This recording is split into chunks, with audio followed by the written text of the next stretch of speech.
Merhabalar, Kültürhane Kent Rasathanesi'ndesiniz. Bu hafta 10 numara kentlerin 100 numara mekanlarını dolaşıyoruz. Buyurun.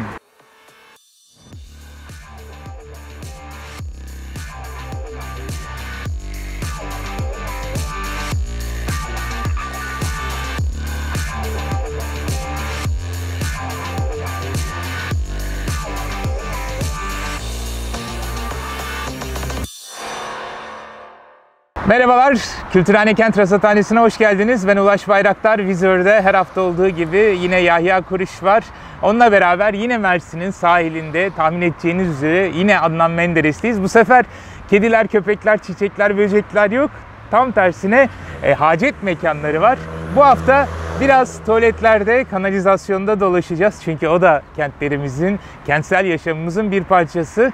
Özellikle bu dışarıda vakit geçirme alışkanlıklarımızın artmasıyla bu tür ihtiyaçlarımızı gidermek daha büyük bir önem kazanmaya başladı. Çünkü eskiden kafelerde, barlarda zaten orada tuvalet vardı. Ama şimdi açık alanda her zaman o kadar kolay olmayabiliyor. Aslında bunu tecrübe eden bir kent hemşerilerimiz vardı. Çok ilginçtir. Yani belli bir yaşın üzerindeki özellikle erkeklerin kentsel ihtiyaç sorulduğunda en başta verdikleri yanıtlardan biri de tuvalet ihtiyacıydı. Bütün bu sahil boyunca çok az sayıda tuvalet vardı. Şimdi birkaç tanesi var. Aslında size bir Cem Yılmaz'ın deyişiyle Kakabüs'ün önünden seslenecektik. Fakat onu herhalde bir boşaltmak için gündüzleri çekiyorlar. Yerinde bulamadık ama görselini buraya koyabiliriz.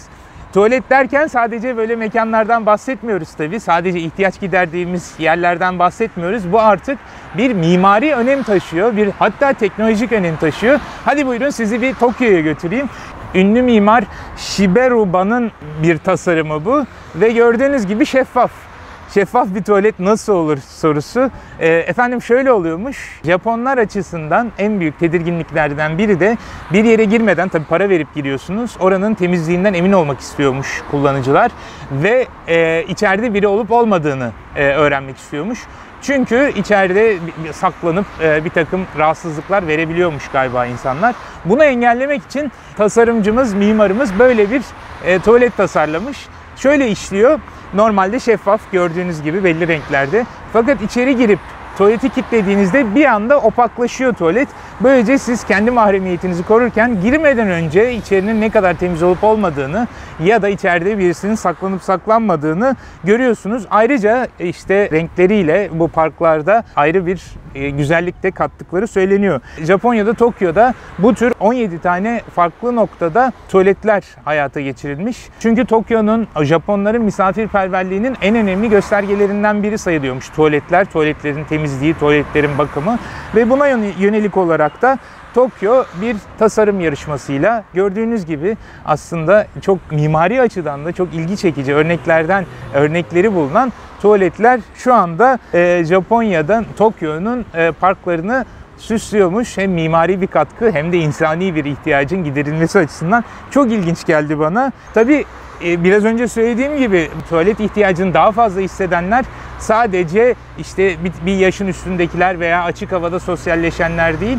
özellikle kuryeler ve dağıtım elemanları da bu konuda bundan çok muzdarip olduğunu anlıyoruz. Euronews'un 3 Nisan tarihli haberinde. Habere göre Amerika Birleşik Devletleri Temsilciler Meclisi üyesi Park Pocan sosyal medya hesabından Amazon'a bir soru sormuş. Amazon'un kuryelerinin dağıtım esnasında ihtiyaçlarını pet şişelere giderip gidermediğine dair bir iddiada bulunmuş. Önce yalanlanmış, sonra da evet gerçekten de bu pandemi döneminde bir takım kamusal tuvaletlerin, umumi tuvaletlerin kapatıldığını, kullanım dışı kaldığını, dolayısıyla da işte sadece Amazon'dan değil, Uber'in taksi sürücüleri veya FedEx'in dağıtımcıları da aynı ihtiyaçtan muzdaripmiş. Dolayısıyla evet bir takım parklarda tuvaletler görebiliyoruz ama ihtiyaç büyüyor. Çünkü bu biliyorsunuz pandemi döneminde uzaktan alışverişin artmasıyla lojistik firmalarının önemi çok arttı ve onların emekçilerinin bu ihtiyacı da Amerikan Temsilciler Meclisi'nin bir üyesi tarafından dile getirilmiş. Hem de dünyanın en önemli şirketine yönelik bir eleştiri olarak. Tabii tuvaletsiz kentler var. Bir de sifonsuz tuvaletler var.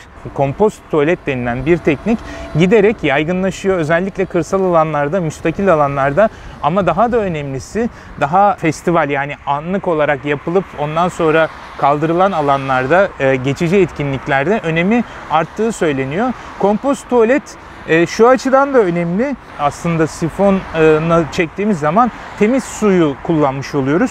Bu içinden geçtiğimiz kuraklık dönemi, susuzluk sorunu karşısında çok önemli bir kalem oluşturuyor. Öyle ki İngiltere'deki su tüketiminin neredeyse 1/3'inin o sifonla birlikte giden sular olduğu anlaşılıyor.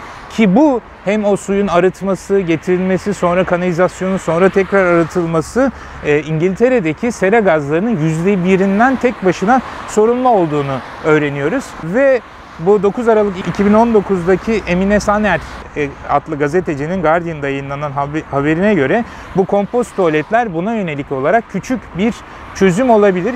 İşte iş şu, aslında bizim dışkılarımızın da bir atık olmadığını, onların da gayet doğal ve doğaya karışabilir bir malzeme olduğundan hareket ediliyor. Ve sıvı atıkların sulama için kullanılması, katı atıklarında bir takım karbon bazlı materyallerle, işte bu Hindistan cevizi kabuğu olabilir veya işte talaş olabilir, onların katılmasıyla çok basit bir uygulamadan sonra gübre olarak kullanılabileceğini öğreniyoruz. Dolayısıyla sifonsuz tuvaletlerde gitgide görmeye alışmamız gereken bir yenilik olarak karşımıza çıkıyor. Kötü de kokmuyormuş. Bu aslında yaş toprak gibi humus kokusu olduğunu öğreniyoruz. Tabii sifonu çektiğimizde sadece su israfına da sebep olmuyoruz. Bu pandemi döneminde sizler de biliyorsunuz en çok kullandığımız gündelik hayat eşyalarından biri de bu ıslak mendiller oldu. Bu ıslak mendillerin satışı Ocak sonu itibariyle son bir yıllık dönemde %75 artmış. Yani tüketimin kullanılmasından bahsediyoruz. Suda çözülmeyen bu ıslak mendillerin tuvaletlere atılması sonucunda çok ciddi tıkanıklıklar oluştuğunu öğreniyoruz. Yani bir alışkanlıkla o ıslak mendilleri de tuvalete atan kesimlerin kanalizasyon sisteminde çok büyük bir tıkanıklığa mal olduğunu, sadece Des Moines adlı bir kentte bunun için $100.000'dan, bunların temizlenmesi için $100.000'dan fazla para harcandığını, 30 kamyondan fazla çöp çıkartıldığını öğreniyoruz. Çünkü sadece bahsettiğimiz şey ıslak mendiller değil, bu ıslak mendillere yapışarak bir kütle oluşturan yağlar. Yani o kullandığımız yağları dökmek veya kendiliğinden karışan yağlar bu ıslak mendillere tutunarak çok büyük bir kütle oluşturuyor. Öyle ki 2019 Ekim'inde Londra kanalizasyonundan bir iceberg, yani daha doğrusu bir yağ dağı çıkarılmış. Bu 40 tonluk bir yağ kütlesi ve kanalizasyon sistemini %80 oranında tıkamış. Bu o kadar sert bir kütle ki bu lazer sularla, jet su, araba yıkamada kullandığımız jet sularla ancak parçalanarak kanalizasyon sistemi temizlenebilmiş. Dolayısıyla sifonu çektiğimizdeki su tüketimi, sifonu çektiğimizde içerideki bu ıslak mendil gibi suda çözülmeyen materyaller, onun sonrasında da ortaya çıkan tıkanıklıklar hem kamu bütçesine bir ayık maliyet, bizim de haliyle vergilerimizin ya da su fiyatlarının artmasına sebep oluyor. Tabii kanalizasyonu, tuvaletleri hep böyle çok olumsuz örneklerle zikretmek zorunda değiliz. Bir de güzel bir haber verelim, yani bir imkan. Bu da Guardian'da 7 Mart tarihinde James Trapper adlı bir gazetecinin haberi. Middlesex Üniversitesi'nde halk sağlığı uzmanı olarak çalışan Maria Chiara Di Cesar'ın bir araştırması. Aralık ayında 16 okulun kanalizasyonlarında %80 daha fazla oranda Covid virüsü keşfedilmiş. Yani kanalizasyonda yapılan virüs testleri o okullarda, yani o kanalizasyonun bağlı olduğu kurumlardaki virüsün artış gösterdiğini ortaya çıkarmış. Bu %20'ymiş. Daha sonra %80'e çıkmış sulardaki virüs oranı. Dolayısıyla hocaya göre ortaya çıkmadan, bu belirmeden önce kanalizasyonun izlenmesiyle virüsün nerelerde yoğunlaşmakta olduğunun anlaşılabileceğini iddia ediyor ve bunu gösteriyor. Dolayısıyla da işte teknoloji hem bir mimari tasarım olarak hem de bir halk sağlığı, hem hijyen, hem de bu tür pandemi kısmında başka bir işlev bürünüyor. İşte bu Covid-19'da teknoloji ve araştırmalar çok hızlanıyor ve politikalar da çeşitleniyor. Buna yönelik olarak, yani izlemek imkansız gerçekten nerede ne yapılıyor, ne kadar kim hangi soruna nasıl çare veriyor bunu izlemek zor. Aslında biraz bizim yapmaya çalıştığımız da bu.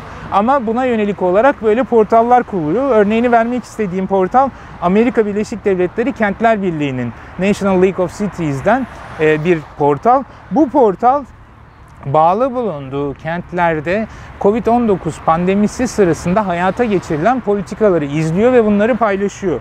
Öyle ki portalda şu anda 3700'e yakın politika aktarılmakta. 522 ayrı şehirden gelen onların hayata geçirdiği politikalar ve bu şehirler 95 milyona yakın bir nüfusu ilgilendiriyor. Dolayısıyla Amerika genelinde çok temsili, kapsayıcı politika örneklerini bu portaldan aşağıya linkini koyduğum portaldan izleyebilirsiniz. Bu çok önemli çünkü Amerika'yı yeniden keşfetmek oluyor aslında. Bu sorunların çoğu ortak, bütün evrensel ve bu sorunlara yönelik kendi kendimize çözüm bulmaktansa başka yerde denenmiş, geliştirilmiş, hayata geçirilmiş örnekleri bilmek, izlemek çok önemli. Aslında Türkiye'de eksikliğini de hissettiğimiz bir paylaşım, bir bilgilenme sistemi bu. Buna dair birkaç istisna oldu aslında. Bunlardan biri İstanbul Planlama Ajansı'na bağlı Enstitü İstanbul'un geçen yıl hayata geçirdiği Dünya Kentlerinde Yerel Yönetimlerin Covid-19 Önlemleri başlıklı bir sayfasıydı bu sayfa. 19 Mart'la en son 24 Haziran 2020 arasında güncellenmiş ve dünyanın önde gelen Londra, Paris, New York, Berlin, Moskova, Tokyo, Barcelona, Madrid, Roma gibi çok önemli kentlerinin bu pandemiye yönelik politikalarını izleme amacı güdüyordu bu.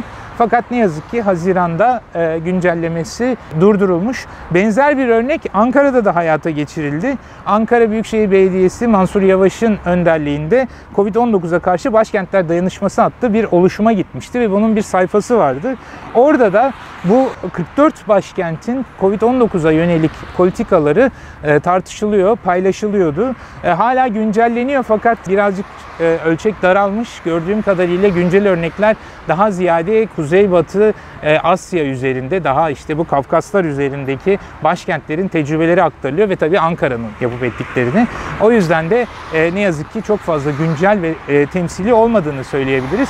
Bu tür raporlar çok önemli dediğim gibi. Birazcık kendimin ürün yerleştirmesini de yapayım burada izin verirseniz. Zaten aslında bu Kent Rasathanesi fikri de biraz oradan, biraz Helsinki Yurttaşlar Derneği için yaptığımız raporla başlamıştı.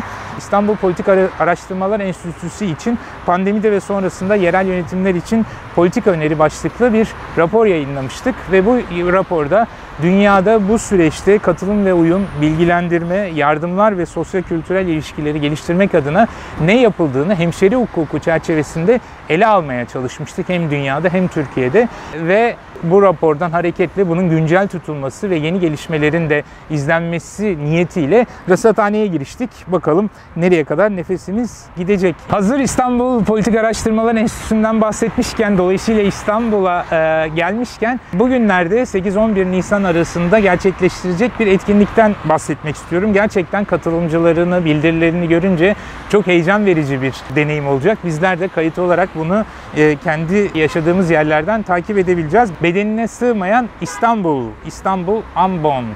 Yani kentte çevresel yaklaşımlar başlıklı bu bildiri İstanbul'u çok farklı yönleriyle çok mahir araştırmacılar, uzmanlar tarafından ele alıyor.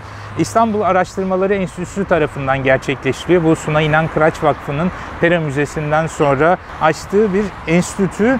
Açılış konuşmasını Ann Tissing yapıyor Kaliforniya Üniversitesi'nden ve gezegensel olarak tikel kozmopolitizmi insan ötesinde tahayyül etmek başlıklı merakla beklediğimiz bir sunuş yapacak. Mekanda Adalet Derneği'nden de Deniz'in sunuşu var, Yaşar'ın sunuşu var. Onları da takip etmenizi tavsiye ederim. Ama hazır bu bütün programı tuvaletler, kanalizasyonlar üzerine yapmışken ve bu konuda biraz daha bilgi edinmek istiyorsanız İstanbul Bilgi Üniversitesi'nden araştırmacı Müge Telci Özbey'in Lağımlar ve Fuhuş Genç Osmanlı İstanbul'unda insan vücudunu ve kentsel çevreyi düzenlemek başlıklı benim çok merak ettiğim bir sunuş var. Ona da kulak vermenizi tavsiye ederim. Eğer buraya kadar izlediyseniz programı bu konuya dair ilginiz olduğunu inkar edemezsiniz. Dolayısıyla Müge'nin sunuşu da ilginizi çekebilir. hazır bendine sığmayan İstanbul demişken bir hatırlatma yapmak istiyorum. Yani muhtemelen izlemişsinizdir. İzlemediyseniz hemen yukarıya linkini koyacağım. Hemen izlemenizi tavsiye ederim. Ekimenopolis, Ucu Olmayan Şehir. İmre Azem'in muhteşem bir filmidir. İstanbul'un geçirdiği dönüşümler, politik dönüşümler, oradaki sosyal dönüşümler, bunların yapılı çevreye ve nüfusa olan etkisini harika bir şekilde ele alır. 1,5 saat içinde müthiş bir belgeseldir. 2011 yapımı, aynı yıl Saraybosna İnsan Hakları Ödülü'ne layık görüldü. Ama aradan 10 yıl geçmesine rağmen hala güncelliğini koruyan, hala çok eğitici ve bilgilendirici bir belgeseldir. Şiddetle tavsiye olunur diyelim ve bu haftada müsaadenizi isteyelim. Friedrich Ebert Stiftung Derneği'ne her hafta olduğu gibi teşekkürlerimizi iletelim. Onların desteğiyle bunu mümkün kılabiliyoruz. Vizör'de dediğim gibi Yahya Kuruş vardı. Ben Deniz Ulaş Bayraktar kamera karşısında sürçülisan etmekle meşguldüm. Nesime Karatek'e kayda alıp onu sizin izleyeceğiniz programa dönüştürecek. Sizler de eğer yorum, eleştiri ve önerileriniz varsa e-mailim, Instagram hesabım veya Twitter hesabım emrinize amade. Yorumlarınızı bekliyorum. İyi haftalar diliyorum. Hoşça kalın.